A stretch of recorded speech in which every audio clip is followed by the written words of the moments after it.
राम राम, नमस्ते, जय हिंद साथियों। मैं पवन कुमार एक बार फिर जुड़ा हूं आपसे बुडाना गांव से। और दर्शक साथियों, बुडाना गांव में जैसा कि आप सबको पता है कि दो दो हत्याएं हुई हैं, जघन्य अपराध हुए हैं। एक व्यक्ति 50 वर्ष के आसपास की उम्र का और एक महिला 50 साल के आसपास की, कृष्णा नाम की महिला, जिनकी हत्या कर दी गई। अब हत्या जहां हुई उस जगह पर हम मौजूद हैं। ये वो स्टेडियम का एरिया है जहां पर उनकी हत्या हुई है। जो कृष्णा नाम की जो महिला थी, जो नारनौंद से सब्जी वगैरह सामान वगैरह लेने के लिए मार्केट गई हुई थी, और शाम को जैसे ही वो घर आती है, स्टेडियम के अंदर घुसती है, हत्यारे ताक में बैठे थे, हत्या कर दी जाती है। विनय खत्री जो खिलाड़ी है, उनकी मामी जिनकी हत्या हुई है, ये वो उनका मकान है जहां से वो गुजर रही थी। जिस रास्ते से वो गुजर रही थी, ये वो उनका मकान है। पीछे की तरफ आप देख रहे होंगे, ये वो रास्ता है जिसको क्रॉस करने के बाद, पार करने के बाद वो अपने घर तक पहुंच जाती। लेकिन ताक में बैठे कातिल, चंद कदमों की दूरी के ऊपर घर, लेकिन जान छीन ली। अब 4 दिसंबर की उनकी बेटी की शादी है, जिसकी तैयारियों में वो जुटी हुई थी। आधा अधूरा मकान जिसके ऊपर लिपाई पुताई हुई है, वो आधा अधूरा मकान है, जो का त्यों पड़ा है। और बेटी की शादी को पोस्टपोन कर दिया गया। बड़ी विडंबना की बात है। हमारे साथ में उनके ही जेठ सुंदर फौजी जी हमारे साथ है। सुंदर जी, राम राम। राम राम जी। सुंदर जी, बड़ी घटना घटी है, बहुत जघन्य घटना हुई है।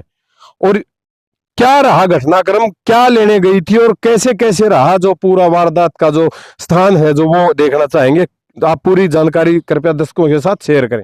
ऐसा है जी, वह हमारी बेटी चलो चलते चलते 16 तारीख को हम्म वो घर के लिए सब्जी और एक भैंस फूल दिखा रही थी। हम्म उसके लिए कुछ दवाई वगैरह जो बताई होंगी उसको किसी वैद्य ने, हम्म और एक लोटा लेने गई थी। जी।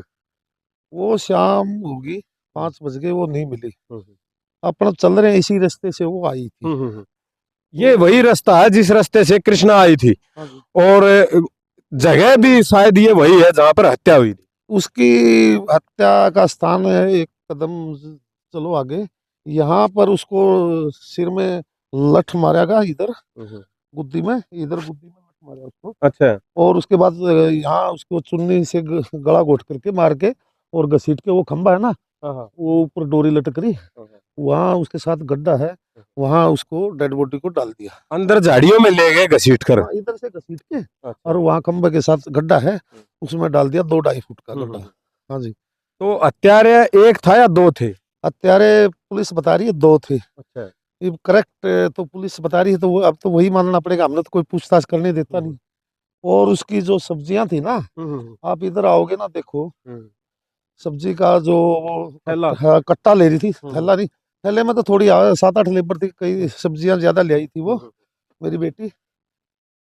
वो यहाँ देखो, ये कट्टा पड़ा, ये मिर्चें, कुछ आलू भी दिखाई दे जाएंगे आपको, ये देखो। बिल्कुल, ये वो, ये जिसके अंदर, जिस कट्टे के अंदर सामान था, सब्जियां थी, आलू है, मिर्च है, जो और सब्जियां हैं, वो सारी की सारी यहाँ बिखरी हुई। ऐसे वो CFL टीम लेगी होगी निशानदेही के लिए। हाँ।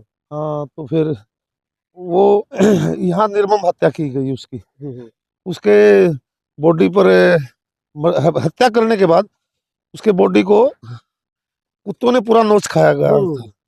अच्छा, वो जो हाथ मिला था फौजी साहब, वो तो शायद रोड के ऊपर मिला था। यहाँ से 10 किले आगे, डग्गी के गेट से आगे, और सफेद पट्टी पर वो हाथ मिला था।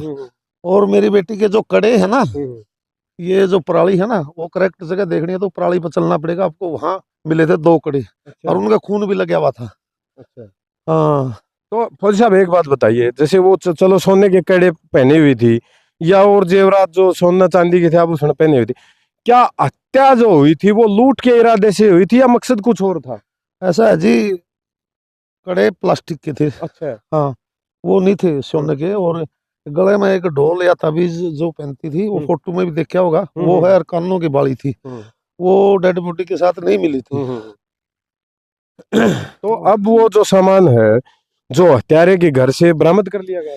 हाँ, हत्यारे के घर से पुलिस आई थी, और वो घर वालों को दिखा के वापस चली गई, और बता रहे हैं कि हत्यारे की माँ को उन्होंने दिए हैं वो।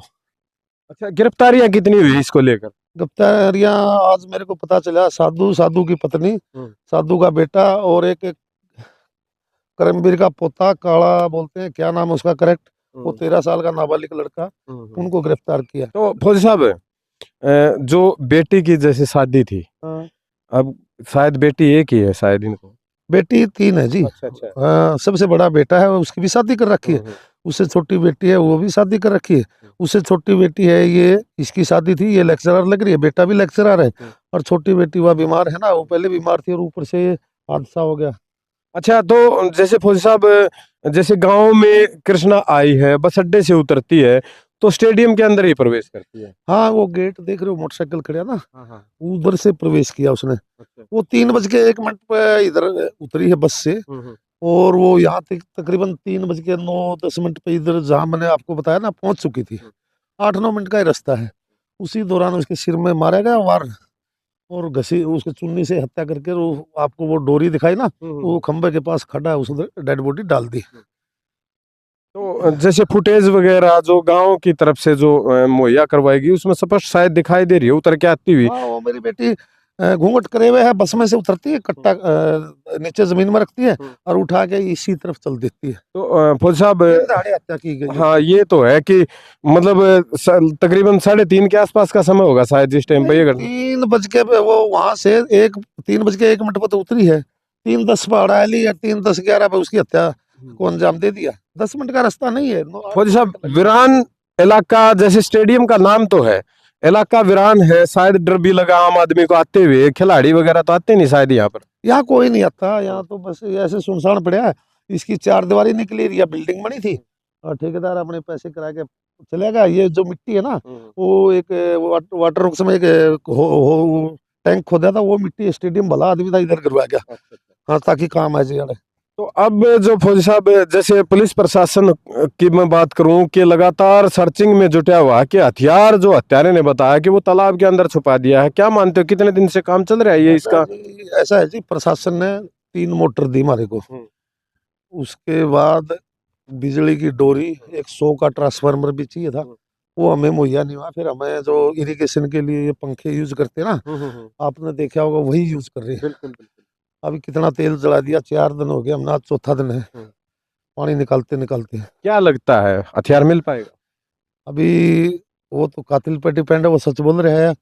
अगर हथियार मिलेगा तो सच बोल रहा है, नहीं उसने गुमराह किया है। और ये जो सोशल एक्टिविस्ट है ना, मेरे गांव वाला, इसने बहुत मेरे केस में 2 तो SC ST झूठी लगवा दी, एक तो हट गई, एक नहीं हटी। तो इनका यही काम है। तो अब अगर हथियार नहीं मिलता तो क्या दोबारा से खाप की जो पंचायतें या फिर धरना वगैरह कुछ अलग से कुछ नया होने जा रहा है? ऐसा है जी, कल 13वीं हो जाएगी। उधर धरना पोस्टपोन किया, उधर ही कहा था वह 13वीं के बाद फिर कमेटी की बैठक होगी, आगे का फैसला केस की प्रगति को ध्यान में रखते हुए और परिवार से बातचीत करके आगे का फैसला लिया जाएगा। क्या हत्यारे को मतलब यहाँ पर जैसे तालाब के ऊपर जैसे उसने बताया कि हथियार इसके अंदर फेंका, क्या उसको लिया जाता है बार बार? हाँ, उसको अकेले को एक गाड़ी में लिया जाता है। हमने प्रशासन को भी कहा था, भाई इसको अकेले को मत ले आओ, जब लाते हो हमें बताओ। सरपंच साहब ने भी फोन किया था, CID को भी मैंने कहा था, भाई कोई हम हाथ जोड़ के रिक्वेस्ट करते हैं, इसको मत ले आओ। अब हमारे को सूचित करो, हम दूर हट जाएंगे, और इनको कोई अनहोनी हो जाएगी तो हम तो क्या करेंगे फिर। तो अब जैसे जैसे एक जो क्रिमिनल है उसके चेहरे पर किस प्रकार का भाव नजर आता है जो देखने से? ऐसा जी, परसों तो वो मुस्कुराया और ऐसे जुल्फों पर हाथ फेरा, मुस्कुराया। देखो, एक कातिल निर्दोष लोगों की, जिससे उनका कोई लेना नहीं देना नहीं, हत्या करता है और फिर मुस्कुरा रहा है। ये जो जातीय जहर, ये तथाकथित सोशल एक्टिविस्टों ने इनके अंदर झोंका है ना, ये नाबालिग बच्चों की टीम तैयार कर रहा था, समय पाके इसी स्टेडियम में पिलाता था, और वो बच्चे भी इसके बाहर हो गए थे। तो ये जो 7 बच्चा है ना, ये दूसरे परिवार का है, इसका भाई नहीं है। इसको भी समय का आदि बना रखा है। एक वो है रामनिवास के लड़के को भी समय सुंगाई, तो रामनिवास ने इसका विरोध किया। इस बात पर उसी दिन 5 तारीख को झगड़ा हुआ, जिस दिन जयवीर की हत्या हुई। तो इसने उसके रामनिवास का सुआ मारने की कोशिश करी, उसकी लड़की ने हाथ पकड़ लिया, फिर उसकी लड़की का हाथ काट खाया, उसकी माँ का हाथ काट खाया। और ये उस दिन वहाँ ही था, जो राजेश नाम का है नहीं, ये वहीं था। फिर इन्होंने राजकुमार ने ना इसने राम कुमार उसका भाई और रामनिवास और उनके लड़कियों ने उसको कहा तू इस हमारी बस्ती में दोबारा नजर आएगा, तेरी कोई जगह नहीं। उस दिन के बाद ये नहीं आया।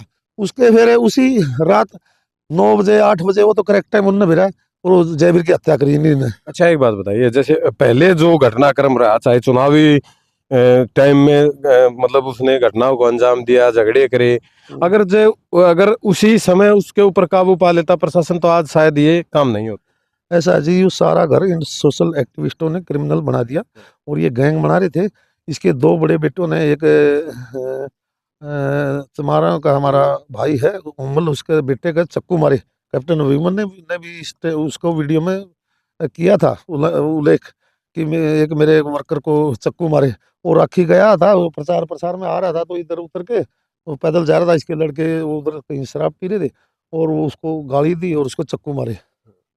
तो दर्शक साथियों, देख लिया आपने, सुन लिया पूरा घटनाक्रम कि बुडाना गांव में किस प्रकार से घटना घटी है। और ये वो स्टेडियम जहां सुनसान इलाका है, जहां चारों तरफ झाड़ी वगैरह है, कीकर है या अन्य पेड़ हैं, गड्ढे हैं, जहां पर कृष्णा की हत्या हुई। तो आप है जी, स्टेडियम है ना, ये स्टेडियम, ये सारे इसके शीशे तोड़ रहे हैं और बच्चे बता रहे थे ये इसके सारे पंखे वगैरह ये लड़के लेके तार के चोरी भी करते हैं। ये इसके अंदर कितने पंखे थे सब कुछ। एक दिन तो मैंने जिला परिषद का चुनाव था ना, वो दिनेश चौरान के बड़े बड़े होर्ड लगाए थे, खुद मैंने मेरी आंखों से देखा। ये तोड़ के ले गए और फिर झाड़ियों में छिप गया। उसके लोहे का था जो फ्रेम, उसको बेच के तोड़ के और ये खा गए। चलो तो दर्शक साथियों, आपने देख लिया एक जघन्य हत्याकांड जो बुडाना गांव के अंदर हुआ था। उसकी मिस्ट्री अभी उलझी हुई है, क्योंकि एक कातिल जो स्पष्ट रूप से शामिल है, एक नाबालिग है, वो इसके अंदर शामिल है। तो दर्शक साथियों, सतर्क रहिएगा, सावधान रहिएगा, क्योंकि जाना रास्ते का होता है। अगर ऐसे अनजान रास्ते से, जैसे जो भय भरी, जो डरावनी जगह से अगर हम गुजरते हैं तो वो हमारे लिए जानलेवा हो सकता है, जैसा कृष्णा के लिए हुआ। आप सबका बहुत बहुत धन्यवाद। जय हिंद, जय भारत।